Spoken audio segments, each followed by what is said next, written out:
Akkam nagaa jirtu daawwattoota kiyyaa gara chaanaala kiyyaa baga nagaan dhuftanii haaraa yoo taatan subscribe gochuu keessan hin dagatina. Har'aa wanni isinii qabadhee dhiyaadhee afaan keenya akka hafuuraan dhoofne ilkaan keenya akka bareedetti akka turu ilkaan keenya addeessullee yoo barbaanne wantoota fayyadamnu isinii qabadhee dhiyaadhee jira. Haga dhumaa akkana wajjin turtan kabajaan isin gaafadha. Nama buna dhugu yoo taane, nama shaayii yeroo baay'ee dhugu yoo taane ilkaan keenya akka malee gurraachachuu danda'a. So wantoonni kunniin waan sanii qajeelatti irraa baasuuf nu fayyada. Jalqabarra ka fayyadamnu akkuma namni kamuu godhu namni hunduu rigaa fi koolgeetii kamuu ta'uu danda'a fayyadamuu dandeettanii. Garuu ani har'a ka isinii wannaa jechuu hafuura akkamitti akka hir'isuu dandeenyu isinii qabadhee dhiyaadhee ilkaan eegari gannee booda tokkoffaarra ka jiru hafuurri akkan dhoofne afaan keenya yoo barbaanne ilkaan keenya qulqullinni isaa rigannee dafneetiniin ammallee afaan keenya hafuura yoo kadha'u ta'e waan gochuu qabdanii isinitti himaa jechuudha. Tokkoffaarra ka jiru yoo ilkaan keessan rigattan afaan keessan arraba keessan qajeelan rigachuudha jechuudha. Yeroo garii rigaa akkanaa duuba waan arrabaan rigatanii hin qaba. Yoon qabaatiin illee rigama kanaan arraba keenya qajeela qulqulleessuu dandeenya jechuudha.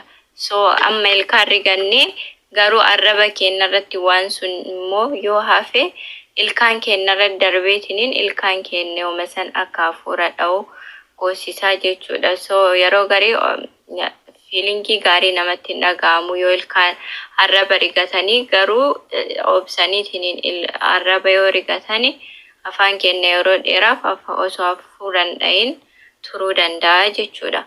So ka itti aanu immoo ilkaan keessaa waan baafatanii jechuudha. Yeroo garii akka haada ta'eetiin kan murame ittiin fayyadamu hin jira. Garuu kun fayyadamuuf baay'ee nama salphata.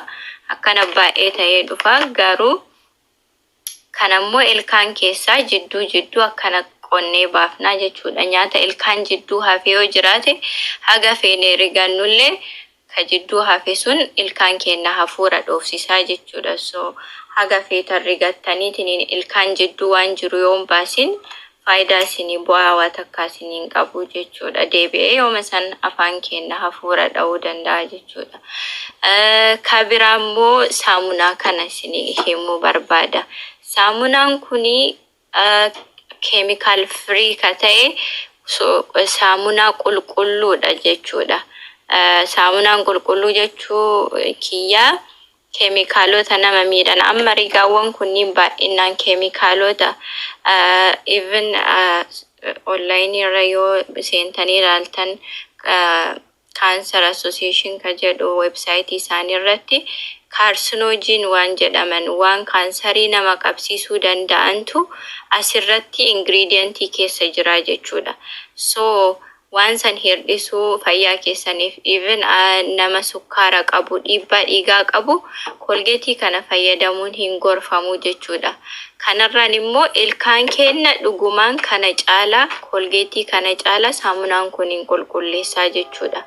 So ilkaan kana saamunaa kana xiqqooma rigaa kanarra buufneetiniin asirratti buufneetiniin xiqqooma buufnaa akka malee akka bishaanii qal'aa waan ta'eef jiguu hin danda'a. Garuu egaa saamunaa kana yoo argitanii saamunaan kun saamunaa akka malee qulqulluu ijoolleefillee hafuura waan hin qabneef ijoollee alarjikii qabaniifillee waan fayyadamuu dandeenyudha. Ilkaan immoo yoo rigannuun ilkaan keenya qajeelatti waan ba'uu barbaachisu hunda irraa qulqulleessee hafuurallee akka hin dhoofne ilkaan keenyallee akka addaatu godha. Fayyadamaatii ofii keessanii ilaala. Ani akka fayyadamee argetti isinis akka argitan barbaada. Saamunaan kun baay'ee qulqulluudha. Waan 18tiif saamunaa tokko haa ta'u malee waan 18tiif fayyadamuu dandeenya. Uffata miicuu ni dandeenya, ijoollee dhiquu ni dandeenya, akka shaampootti mataa fayyadamuu mataa namarraa lulu bubuqqa'u yoo qabaattan mataa keessan kanaan osoo dhiqattanii irra faayidaa bu'aa irraa argachuu dandeettani. Ani ofii kiyyaa waan itti fayyadamaa jiruu fi kabiraammoo erga rigachuu ni dandeettanii mana qulqulleessuu ni dandeettanii meeshaa dhiquu ni dandeettanii waa baay'eetti fayyadamuu dandeettanii. Ani garuu har'a kan isin himuu barbaade ilkaan hafuura qabu yookiin bifti isaa gurraachata kalariin isaa akka malee ilkaan keessan jijjiirama yoo isin rakkise dhugumaan saamunaa kanaan osoo rigattanii jijjiirama guddaa argitanii. Yoo hafuura isaallee jaalachuu baattanii kanatti walitti mayitaniitiin kana wajjin walitti yoo rigattaniini jijjiirama guddaa argattanii hafuurri afaan keessatti wannaa jedhullee hirdhachuu danda'a. Kanaafuu wantoota kanniin asirratti isinitti argisiise qajeelatti yoo fayyadamtanii hafuura bareedaa ilkaan bareedaa akka dhumarratti immoo wanni haasa'uu barbaadu maawuzwaashii fayyadamuudha jechuudha. Maawuzwaashii yoo jedhu saamunaa afaan ittiin lulluqataniin jechuudha. Ilkaan keenya rigannee eega kaanee booda afaan keenya saamunaa maawuzwaash jedhanii gurguranii namni baay'een saamunaa kana yoo fayyadamtanii wanni inni godhu maal inni baakteeriyaa afaan keenya keessa jiru hunda ajjeesa. Baakteeriyaan afaan keenya keessa jiru hunda gaarii miti jechuu miti. Afaan keenya keessa baakteeriyaa hamatu jira. Baakteeriyaa immoo nu fayyadu, fayyaa keenyaa fi nu qarqaaru. Afaan keenya pH baalaansii isaa eeggateetiniin ilkaan keenya fayyaan isaa akka hin nyaatamne salphatti akka hafuuraan dhoofne baakteeriyaa nu qarqaarutu jira jechuudha. Maawuzwaashiin wanni godhu baakteeriyaa afaan keessa jiru hunda ajjeesaa jechuudha. Kanammoo akka ta'uun barbaannu.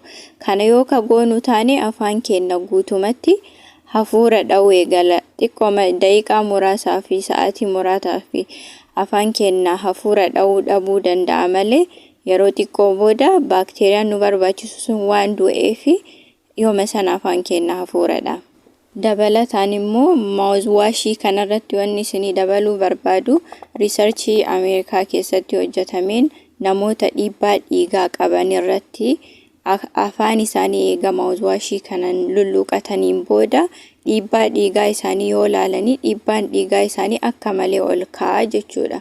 Kanaafuu nama dhiibbaa dhiigaa qabu taatanii waan kana yoo fayyadamtan akka malee dhiibbaa dhiigaati irratti side effectii guddaa waan qabuuf hin fayyadamina. Maawuzwaashiin faayidaa tokkollee hin qabu. Faayidaan isaa yeroo muraasaaf qofa jechuudha.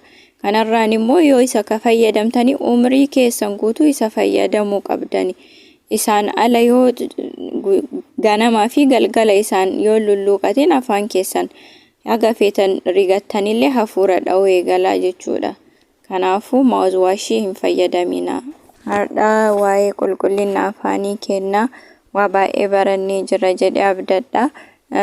Chaanaala kana qarqaaruu yoo barbaaddan subscribe godhaa, like godhaa, nama birallee hin fayyada jettanii yoo amantan share naa godhaa. Haga dhumaa waan na wajji turtaniif galatoomaa nagaan naa tura.